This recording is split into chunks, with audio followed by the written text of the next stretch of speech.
Have you ever seen an unidentified flying object? Or what was it they started calling them now? UAPs? I wonder why they made its name change to Unidentified Aerial Phenomenon.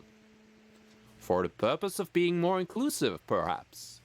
Or to not potentially offend some transdimensional being that doesn't fly, but just hovers. I'm certainly offended that I have never seen any UFO or nothing close to a UAP. And it brings my mind back to a very special day in the early days of 1991.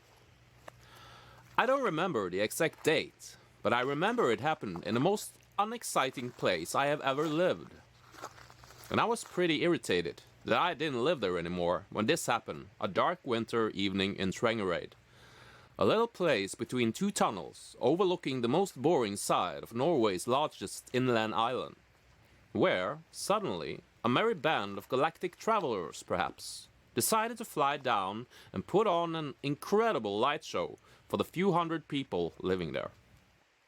All the houses had view out into the fjord between them and the island. It must have been completely impossible not to witness, except of course for me, who didn't live there anymore. I had no idea if I could believe them, but they definitely saw something. But there were no photos, no videos, just a flabbergasted community that the next day tried telling a horde of reporters about what they saw. There was one thing that amazed me more about this than the possibility that maybe some extraterrestrials had come to see what I was up to back in those days. But unfortunately, they messed up as they had only the 1990 edition of the phone book at their hand. And that was the mere awakening of people's mind to something out of this world. No matter if it was extraterrestrials, interdimensional beings, or something else incredibly shiny and colorful. The problem was that when you wake people up too fast, their minds are often not ready for what unfolds. And in later years, I have asked myself one question. Were any of these people trained observers? Like I said, no photos or videos were produced. It was only recollection. Although, some photographer from a newspaper managed to take a photo of the underbelly of a plane one night a few days later, and they plastered it on the front page of their paper. Very clever. You should think that a photographer was a better trained observer, but then again, it's news, not necessarily facts. So I figured out that I'm not buying into this just now. So I went and became a member of UFO Norway. Yes, that's what I did. I became a member for a whole year. I can't really recall how I heard about them. There was no internet that I or most knew of at the time. Probably some reporter mentioned them during this UFO wave, because it happened at least one more time, or supposedly happened. A day when no news reporters were present. I figured out I had to become a member of the incredible Norwegian UFO hunter gang and figure out what this was about. And I already had a very good camera as I was taking photo class at high school.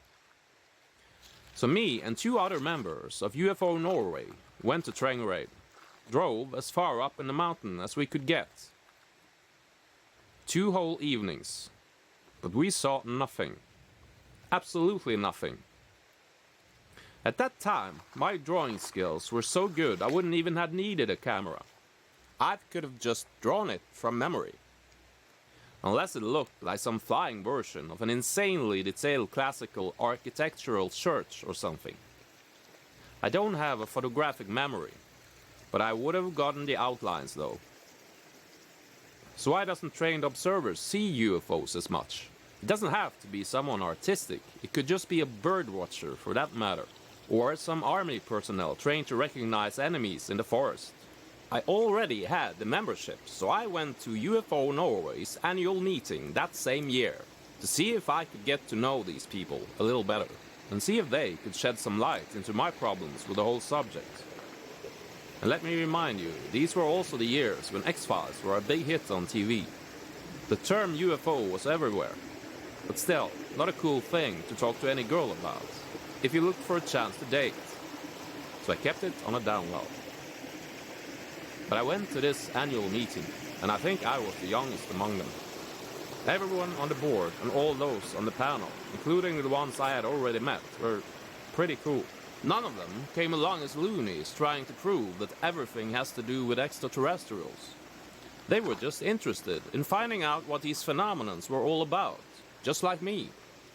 There was even a highly educated professor present who studied the well-known Hessdal phenomenon.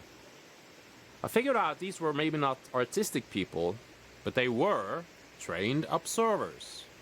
And during the meeting, they let attendees come forward with their own observations. And it all was very open-minded.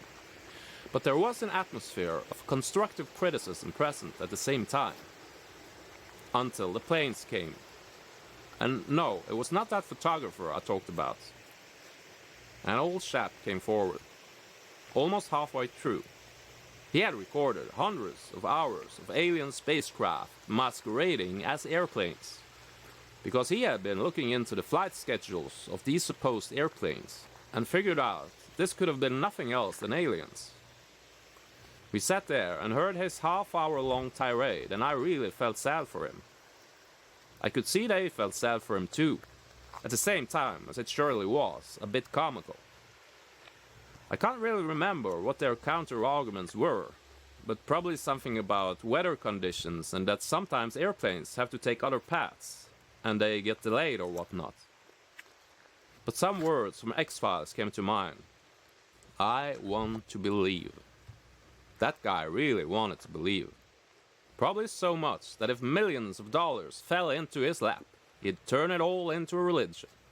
The religion of the fake airplanes. I believe what I see, perhaps. There's a lot of con men out there. Con women too, of course. We need to be inclusive.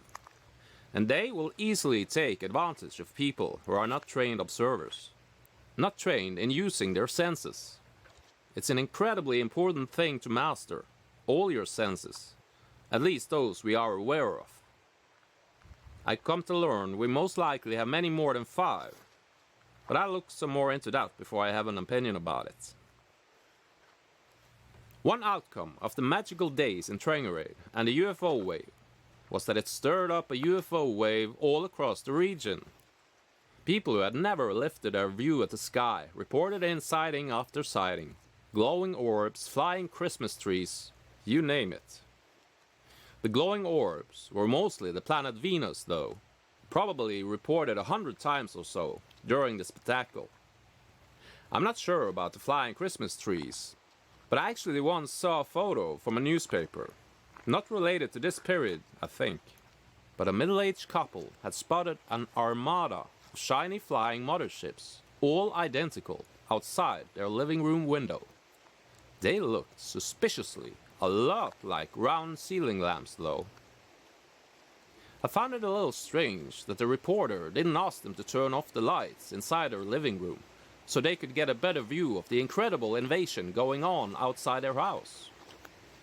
Well, maybe he or she was a believer too. And if you want to believe, you'll find anything you want whenever you want it. Just take a trip into the woods and you can find vague impressions of Jesus Christ in tree after tree, or the devil, or some celebrity for that sake, or the state of Florida. I think I can find hundreds of figures in just one tree. We trained on this in art class all the time in high school. Bottom line is, I've never seen a UFO, but I have a vivid imagination, so I don't really have to for the sake of imagination. I believe there is intelligent life equivalent to that of ours outside our solar system. But do they come here? Do they even want to come here, given the state of the general untrained minds of Homo sapiens? Well, have you ever visited some place and you thought, this was kind of unexciting. Let's go somewhere else.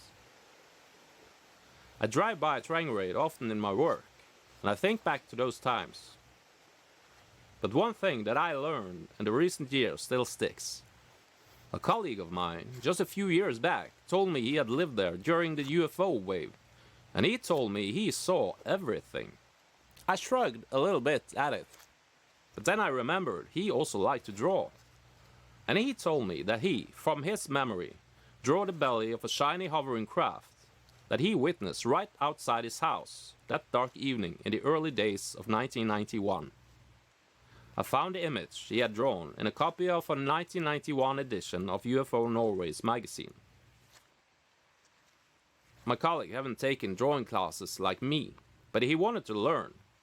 He was maybe not the most trained observer, but he was certainly not untrained.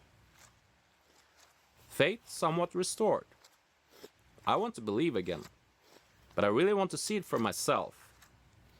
And in the meantime, I'll just imagine. So, have an exceptional day, and remember that one day another species may come to Earth and challenge us to a rock-off, a draw-off, a bake-off, or, for all you know, a wine tasting contest. So until then, never stop training your senses.